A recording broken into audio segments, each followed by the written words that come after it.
Today we're going to take a look at the PT5300, the last piece of equipment to generate the Philips circle pattern. This is a rather special day to talk about it because we have a second unit on the bench. This one is still in active service, but it has been sent here for repair. And it is not just any old PT5300, this one's equipped with the rare options necessary to generate the circle pattern. Something we know hypothetically exists, but for me at least, this is the first actual example of one I have ever seen or heard of.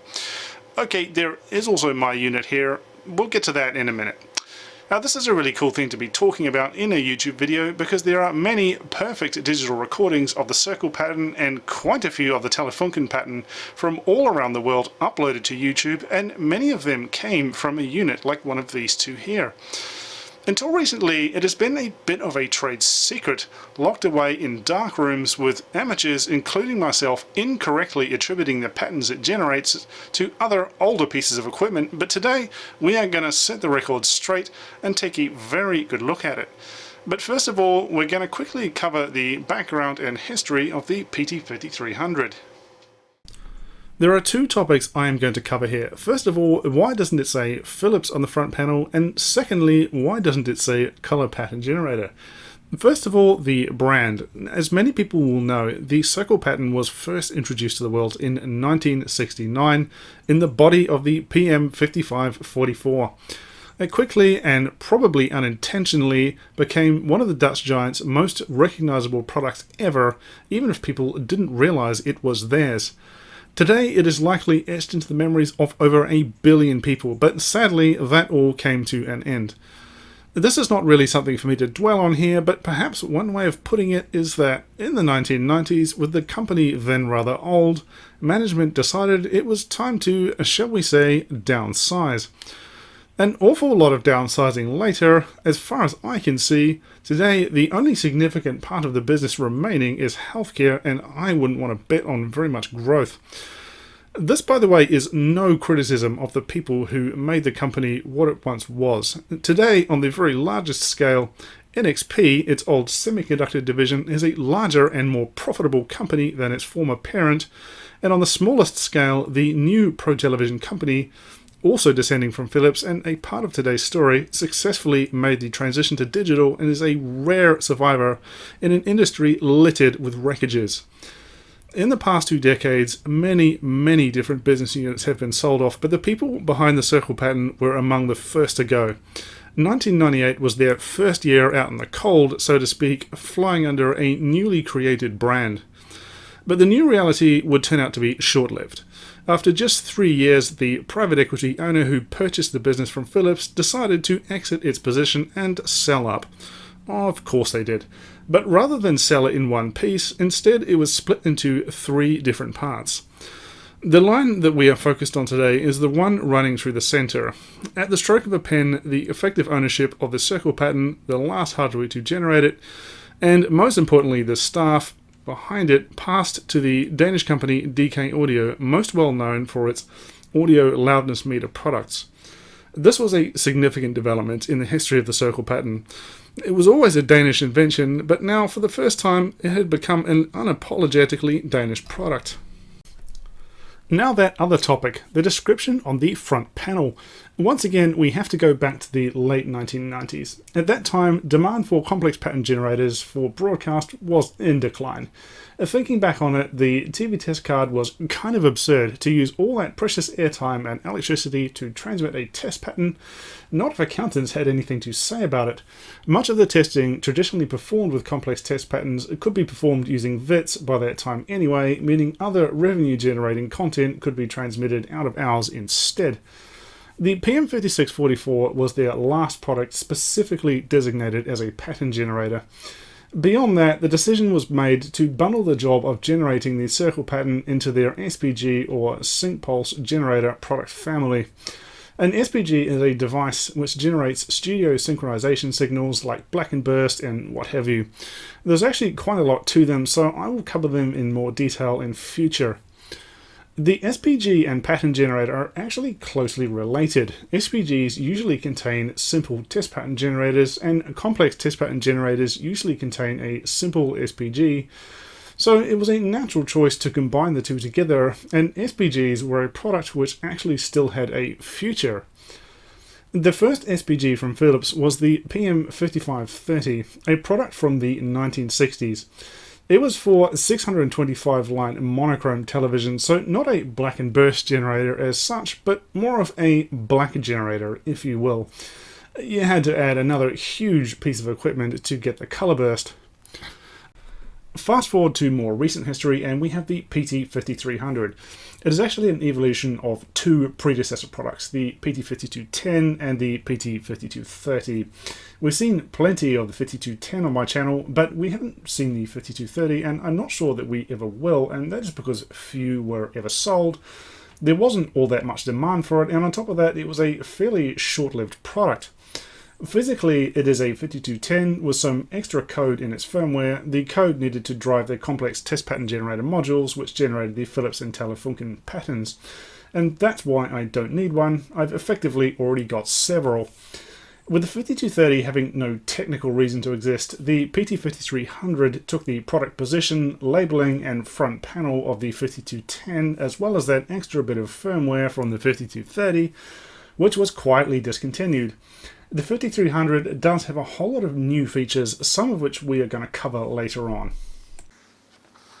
Right, so a tour around the inside of a PT5300. Now, one of the things we can see straight away here is that it really is just quite a legacy design. We've got these UV erasable EEPROMs here, and Philips part numbers all over the place, and it's kind of funny to see all of these things here, because certainly by the time this was in the hands of DK Audio, they did not have access to the system where those part numbers would have originally been lodged.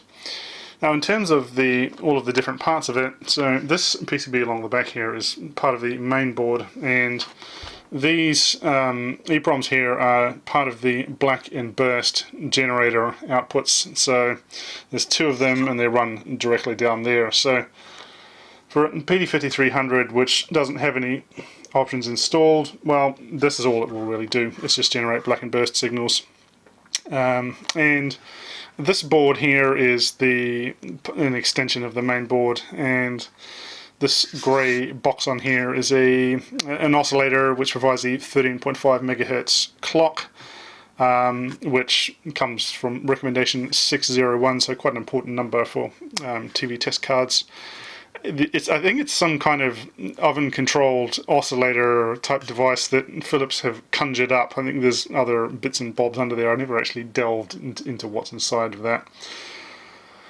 But in terms of the options that we're really interested in today, there's two of them here. So the PT8637, which we saw a replica of back in video number 8. Well, this is a real one, and certainly it's the first one I've ever seen. This, of course, is the clock module, and we have a real-time clock on here. That contains a battery, which is flat, so we'll be looking at that in the repair.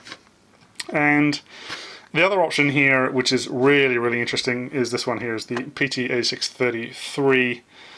And this is quite a significant option, so what we're going to do is just pause for a minute to talk about the history of this thing, so you can go and get a sense of what it's all about.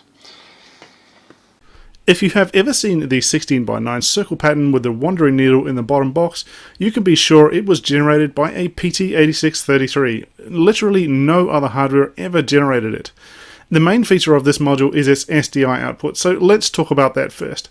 Back in the late 1990s, television was beginning to transition to digital, not necessarily in terms of transmission, but instead how signals were handled within TV stations and their networks.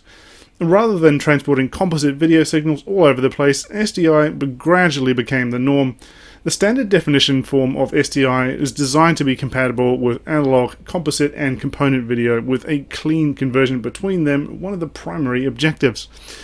At the time, there was still some remaining usage of complex test pattern generators around the world, but being forced to work with an analog output had become increasingly frustrating, and some kind of digital solution was desperately needed.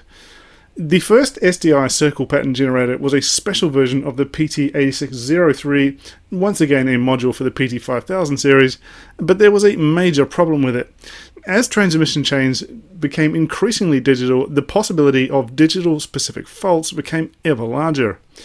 A static test card, as it turns out, is not all that useful for digital because in the event of a fault, a device somewhere along the transmission chain will simply display the last image in its frame buffer, giving no indication as to whether or not the entire chain is actually working.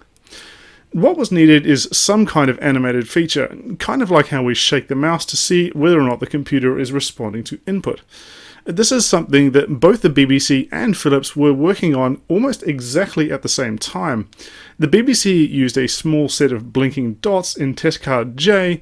Apparently that was good enough for them.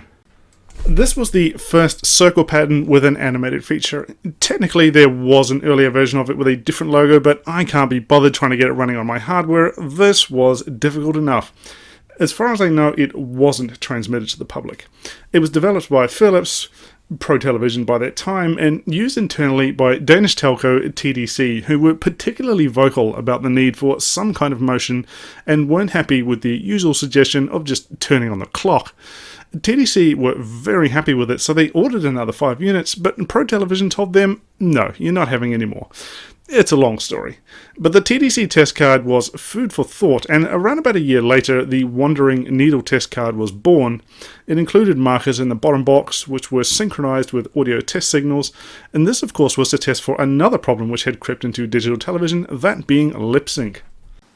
Alright, so there's our history of the PT8633 out of the way. Now, for me, it is really special to see one of these things because, well, I've never actually seen a real one before. This one here is one of mine, and this is actually a replica which I built recently. I'll put it over there, actually.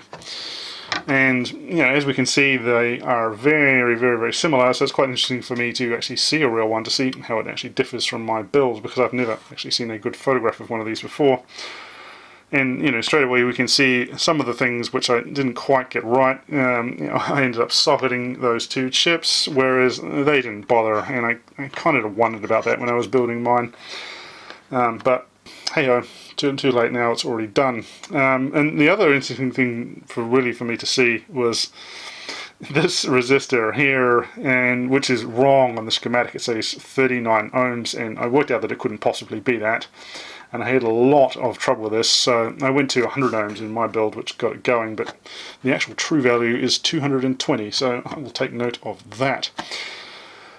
But otherwise, you know, really, really similar, and yeah, the other option which is of particular interest, which I was kind of wondering whether or not we might find in one of these, which we didn't find in one of these, is this one here, and this is the PT8632. It's kind of this unusual shape and fits around this communications board here. And these are normally attached to these cables, but I've unplugged them just so we can see it. And as we can see, it's really, really similar to the 8633, and this thing was affectionately referred to as the big SDI signal generator, but the physical size is the only big thing about it. Really the main difference between it and the 8633 is that this one has a minuscule amount of pattern ROM, just 192 kilobytes here. So with hardware compression it can fit just one complex pattern. There's actually two different versions of it. There's the 00, this one's presently the Philips pattern version. There's also a Telefunken version as well, that's the 10, and they're both 4x3, so you don't get any widescreen patterns out of these. Now, the history of this thing is kind of obscure, but the way these things were ordered back in the days is that you would have had one of these with two fitted. A 4x3 test card would come from this, and the 16x9 test card would come from this, but by the time this piece of equipment was ordered, that 4x3 television was pretty well dead, so not really a lot of reason to have one of these, but yeah, it's an interesting little thing, and it's the only option that actually fits into that space there. It's kind of annoying they didn't make one of these in this form factor, because then we'd be able to get, you know, like an 8631 or something into that slot, but hey ho, that's what they did. And the other options, which we can't see here, are underneath this. I've actually taken my PT5300 apart so we can have a look at those. And this one here, which is directly underneath this is a PT8612. This is a high definition SDI signal generator, and it doesn't ever generate anything like a Philips pattern, but one interesting kind of obscure fact about this is that DK Audio did actually design a high definition circle pattern with the intention of integrating into this, but they never actually got around it. And I suppose if we, if that had been done, then these extra chips would have been fitted. There's some flash chips and a couple of memory chips there. But yeah, the whole board is centered around this enormous, well, fairly large FPGA, which appears to be doing absolutely everything. And notice here that we've got this real sort of impedance controlled routing on here, so really careful. And 75 ohm BNC connectors on here, and because this is high definition SDI, the data rate is in the gigabits, so you really want to have everything very nicely matched. With standard definition SDI, it's quite common to use a 50 ohm connector, which is wrong, but it just doesn't really matter all that much, so you just don't really bother with these. So that's kind of interesting to see, and it's actually normally mounted upside down, so the FPGA can attach to the back of the aluminium chassis for a bit of extra cooling. The other option, which is underneath here, which we can't see, is this one here, and this is the PT5300.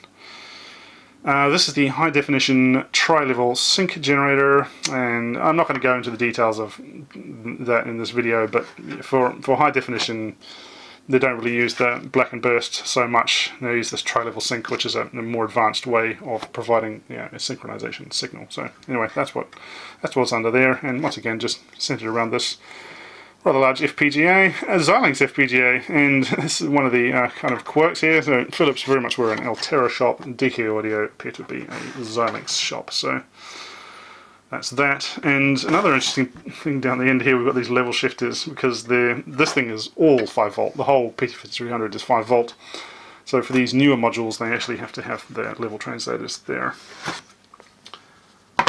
Another option here is this one. I think it's the PT8616, and this is the GPS genlock module, which is kind of an unusual thing to find in here, certainly in my opinion. Given that this thing is used for generating test cards, to be GPS disciplining it is kind of odd. I mean, it probably would normally live in a building with several other GPS disciplined SPGs, which it could easily be synchronized to. So for this one to have a GPS input, interesting. I don't really know the details of exactly how it is connected in the real world, but what I thought we might have found in that slot there is this one, and this is the SDI genlock input. So if there was another GPS disciplined SPG, it could be synchronized to that using this, with probably certainly in a way that is a lot cheaper than this. And I noticed there's this little itty bitty battery on here which I measured, and it is completely flat, so we'll probably have to change that as part of the repair. And there's one other option which is not present in this unit, and that is this one here. This is the AES EBU audio generator, and this is just a very basic one. There is actually a much more advanced one in addition to this, which I don't have. It's kind of redundant in this sort of unit, because these SDI signal generators actually have their own embedded audio, and it actually happens to be exactly the same audio that this one generates, so really no actual need for that. So that is about it, I think. The only other thing we didn't really talk about was the clock module here, which we kind of talked about that before. It has this cable that runs through to the back here, and this is to an XLR connector. So this is a time code input. So this clock module has a number of different ways that it can obtain the time, and time code is one of the options. The other option being VITC, and ultimately the time base can come from the GPS as well. So lots of possibilities there. So anyway, that is that. Now on with the repair.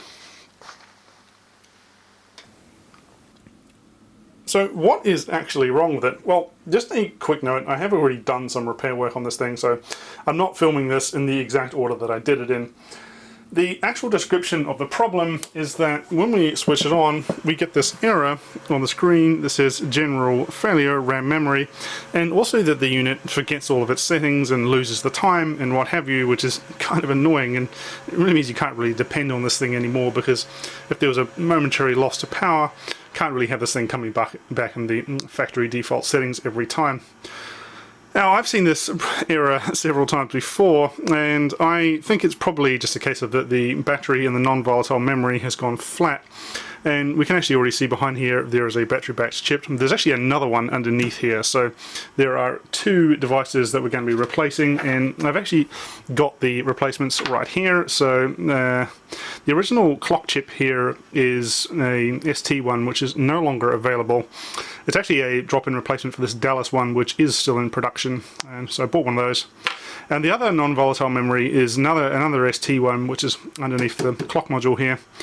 And this one is still in production, but in desperate shortage at the moment. I managed to get one. There was probably the last one in the world that was actually available until about 6 months from now, so that's quite lucky. So we're going to take it apart and put those two in there and see if this makes it any better.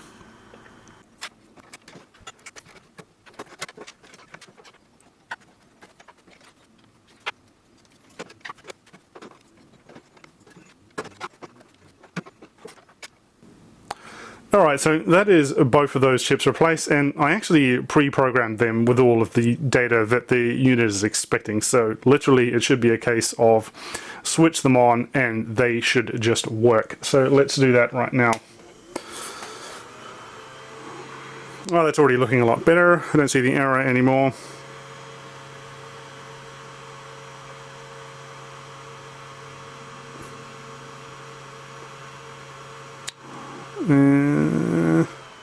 There we go. So, looks all good. Started up without any errors. Now the next thing that we are going to have a look at here is not really a repair as such, but more of a preemptive strike. One of the most common causes of death for a PT5300 actually comes from its power supply, and this is a problem I've seen twice now, so I'm going to get in here and deal with this before this becomes a problem for this unit. There are several things about this arrangement which are not really ideal. The first one, of course, is that it's a switching power supply, which is just not really great. You know, having a linear, like toroidal transformer based power supply would be a far better option. But anyway, they had to use a switching power supply because this thing just uses so much power. The loss in the regulators, if this was linear, would just be ridiculous. The whole thing would run so hot. So that's just a compromise which we have to live with. But the real issue arises from these. If you can see just on these grills here, there's a set of diodes sort of freestanding there, and these things are run really hot. You can't really see the full temperature here, but they can be up to sort of 100 or so degrees when these things are, you know, running full power and in a hot environment. And the problem is that they're arranged in half bridges, so what will happen over time is that one of the diodes in the bridge the junction in it will break and it will go open circuit, dumping all of the load onto the other diode, which then gets ridiculously hot, exceeding the TJ max, and then it will go short circuit, and then the whole unit dies. So it's kind of unfortunate, and part of the blame falls on the design of the power supply. It's just not really great. You know, normally you would have like a TO220 half bridge screwed to a heatsink or something.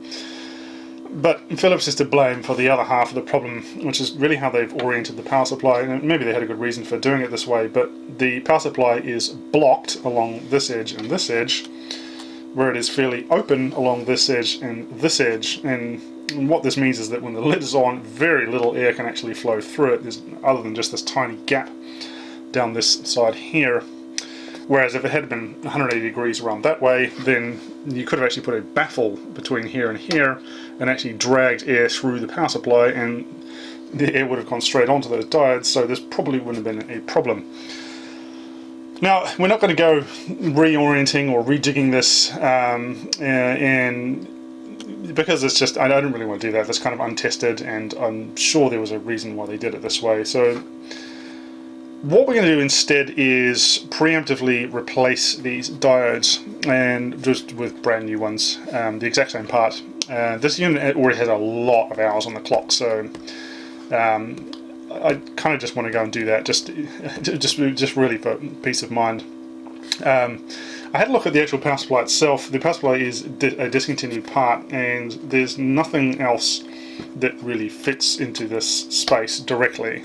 There are things like it, but nothing exactly like this. So you'd have to, if you wanted to replace this with a different one, you'd have to probably make some changes to the metalwork. Once again, don't really want to do that. We'll just touch this one up, I think.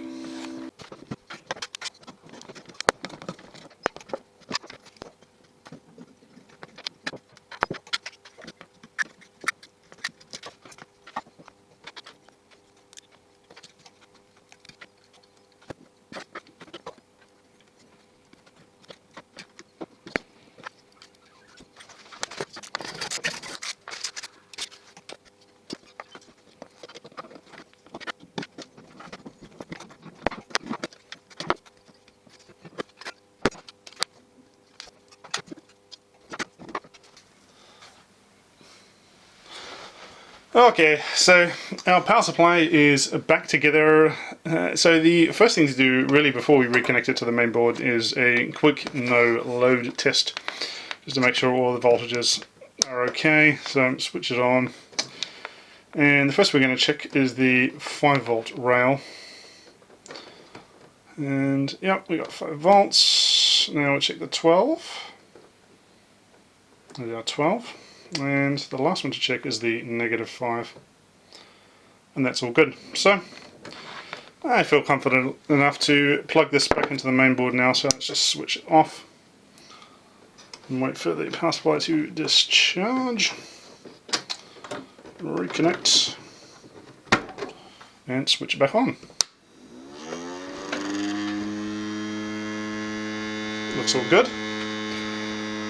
Now the next thing to tackle is that racket, the fan at the back, which is, I mean, it's still functional, but kind of noisy, and wouldn't really want to depend on it.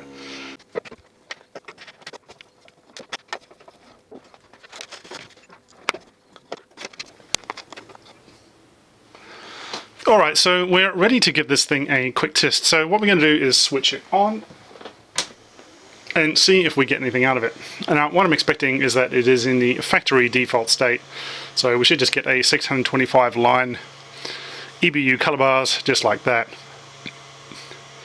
Now it wouldn't really be used like this in the real world, because of course that would be a terrible waste of money. So what we'll do is run through and set it up in the more typical configuration. So straight for SDI test pattern generator 2 here, and we're going to go for the pattern that everybody's going to be expecting here, that one.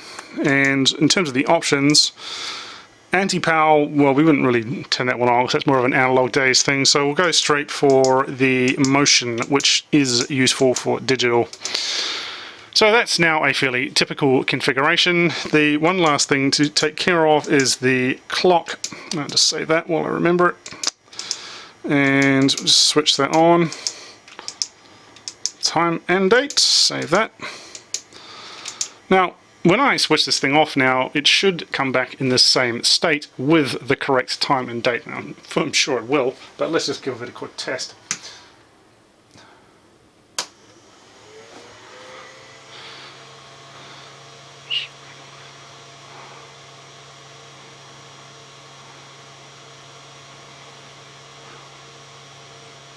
Looks pretty good. And this is one of the really nice things about this unit, because you have this SDI outputs. Of course you can easily convert this to HDMI, plug it into a nice monitor, and you have this really nice decorative feature for the corner of your home office or what have you. Anyway, I'm pretty happy with the kind of test card generation side of things. So we're going to now have a look at this GPS module and just make sure this is still working.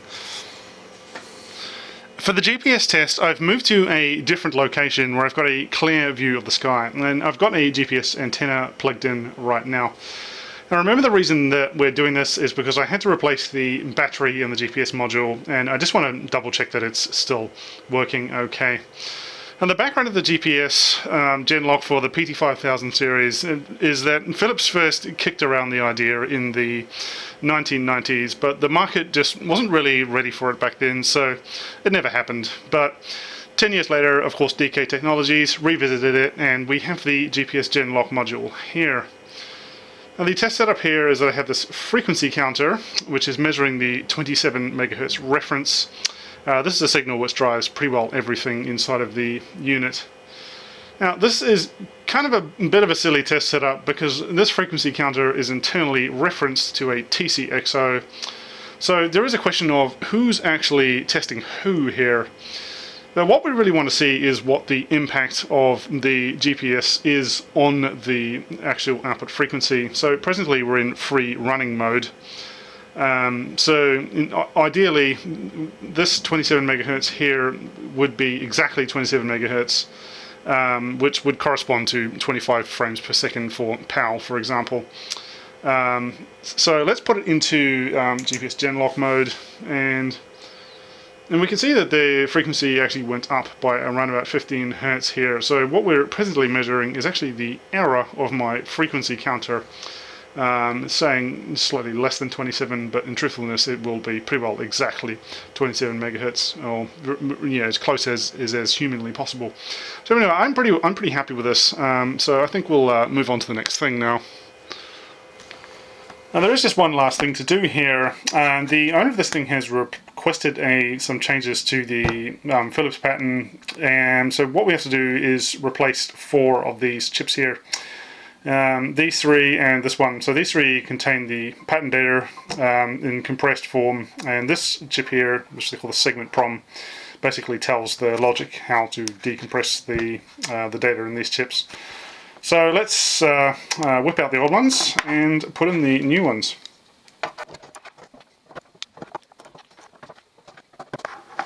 There we go, all done. Now notice there was actually 6 sockets on here. Now as far as I know, these 3 have never been populated. They were put there on the off chance that the amount of pattern data they want to store in these cards becomes so large that they can't even fit it in these 3, but as far as I know, that never actually happened.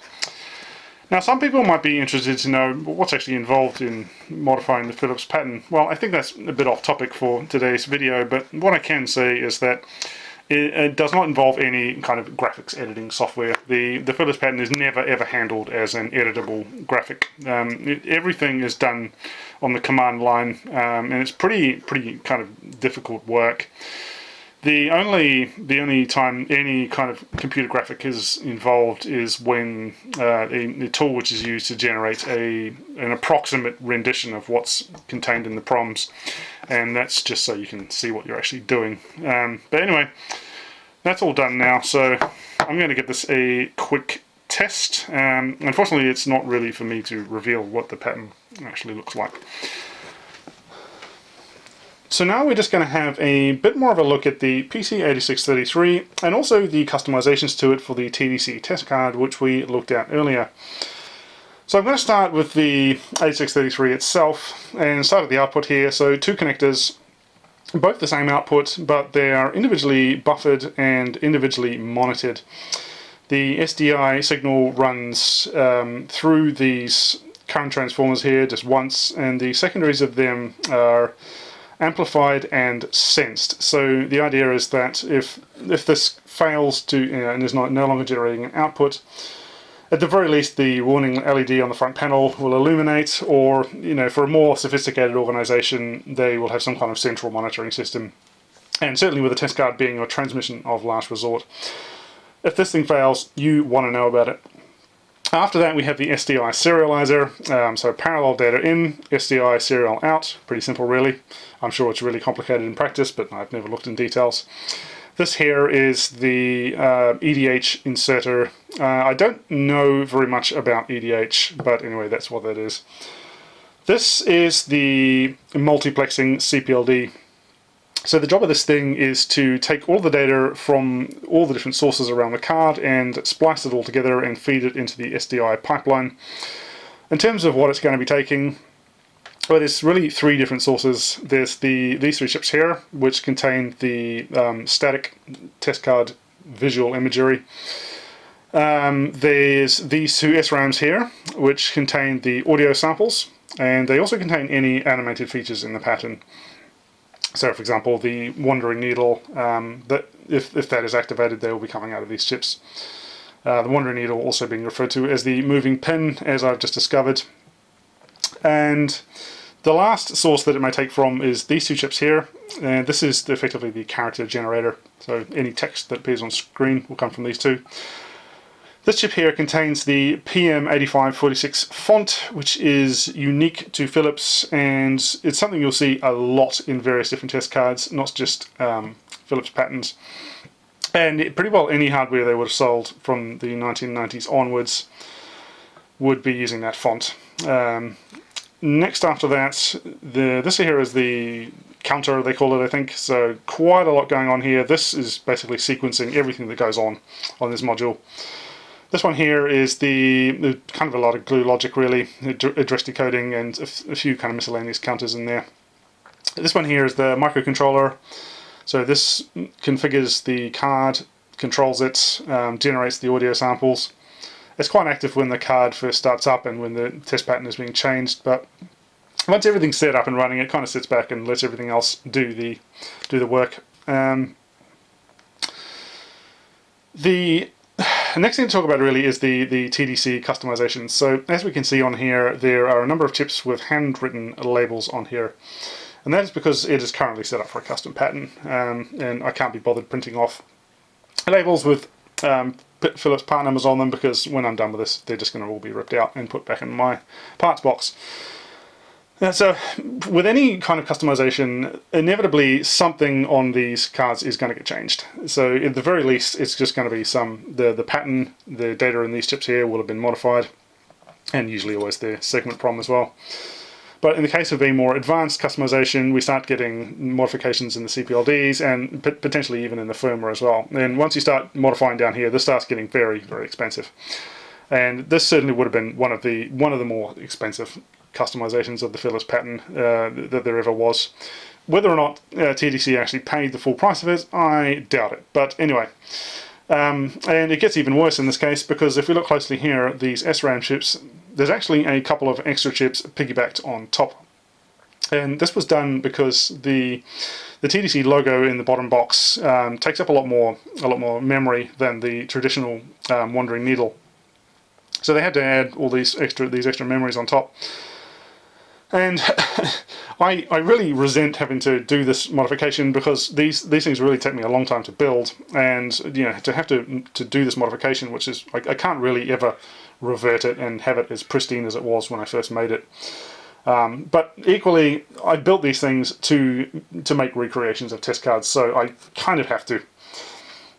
And having done this modification, I'm a bit skeptical about Pro Television's excuse for only originally supplying one of these, because what they said was that it was a prototype, quote unquote.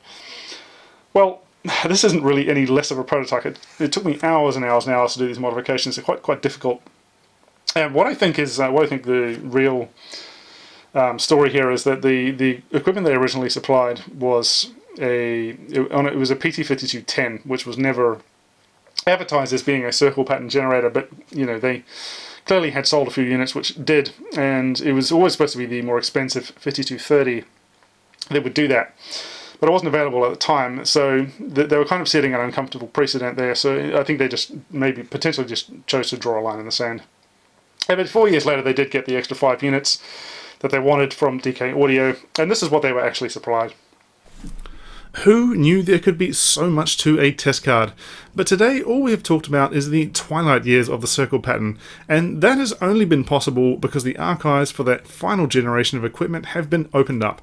I certainly wouldn't be volunteering to do repairs if it hadn't. Unfortunately, this hasn't yet happened for the equipment which presided over the prime years of the television test card. In the case of the latter two, we know almost nothing about their development and history. Even the manuals have never been found.